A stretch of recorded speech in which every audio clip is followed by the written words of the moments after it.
दर्द से भरे कुछ किस्से जो समय समय पर आए हमारे हिस्से। कभी कौम के लिए शहादत दी तो कभी देश के लिए, कभी स्वतंत्रता संग्राम का निर्णायक मोड़ आया, कभी साका ननकाना साहिब धार्मिक स्थलों की हुई महंतों से मुक्ति, तो कभी मोर्चा गुरु का बाग, कभी देश को हिलाकर रख देने वाला विभाजन,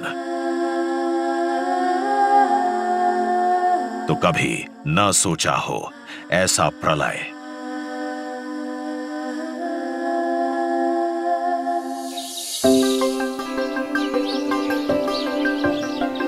सुबह हुई, लेकिन सुबह का उजाला भी अंधेरी रात की याद दिलाता रहा।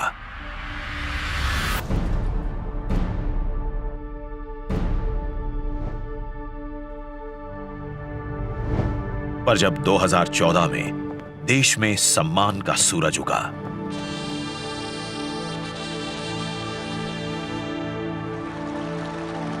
तब एक सुखद एहसास हुआ कि मानो किसी ने घाव भरने की शुरुआत की हो। मैं नरेंद्र दामोदर दास मोदी ईश्वर की शपथ लेता हूं कि प्रधानमंत्री नरेंद्र मोदी का हर कदम प्यार और सम्मान से भरा था, मानो हमारे पावन गुरुओं ने उन्हें पथ दर्शक बनाकर हमारे कल्याण के लिए भेजा हो। चाहे 1984 के नरसंहार की वेदना हो या श्री कर्ता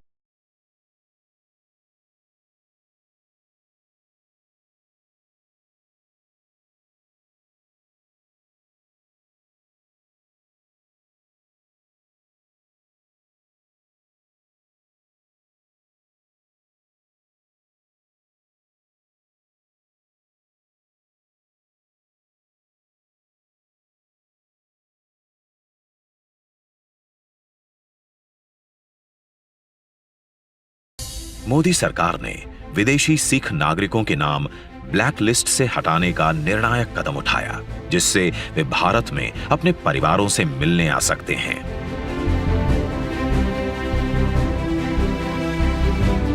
भारतीय वीजा और ओसीआई कार्ड प्राप्त करने और अपनी मातृभूमि से फिर से मिलने जुड़ने के लिए किया गया यह प्रयास सराहनीय है।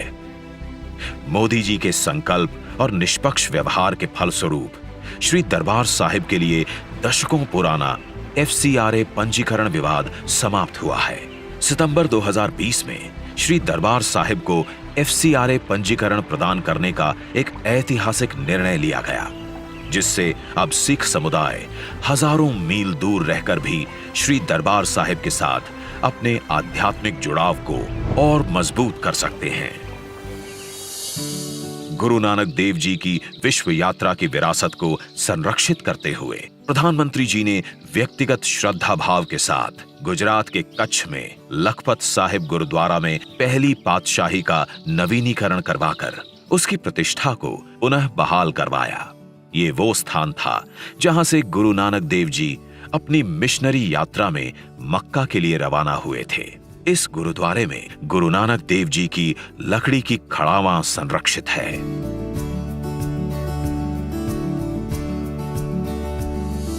लखपत में गुरुद्वारा का भूकंप में नुकसान हुआ था। मैं वहां गया देखने के लिए, मुझे बड़ा दर्द हुआ। तो मैं ऐसे ऐसे कारीगरों को लाया राजस्थान वगैरह बाहर से कि वैसा ही मुझे गुरुद्वारा बना के दो जो गुरु नानक देव जी के जहां चरण पड़े। प्रधानमंत्री जी का सिखों के प्रति विशेष लगाव है।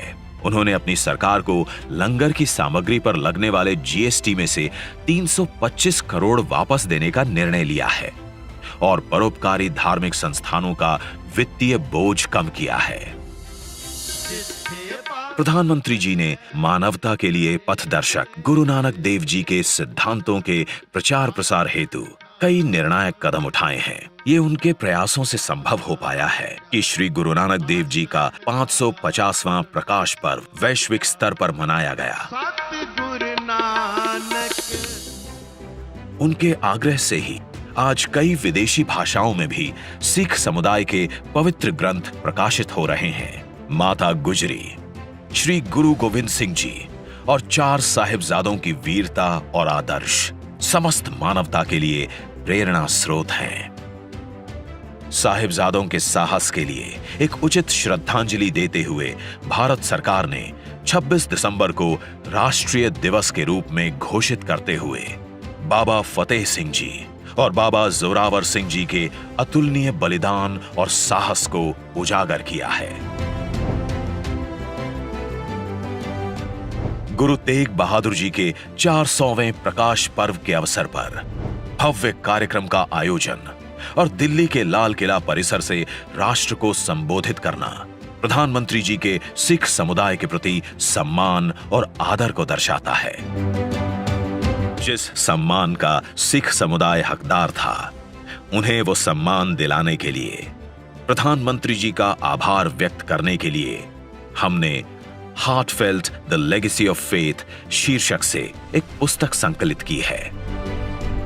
यह पुस्तक सिख समुदाय के समर्थन में खड़ी प्रधानमंत्री नरेंद्र मोदी की सरकार के प्रयासों को प्रतिबिंबित करती है। हम ईश्वर से प्रार्थना करते हैं कि आपके नेतृत्व में भारत आगे बढ़े और हर भारतवासी का कल्याण हो।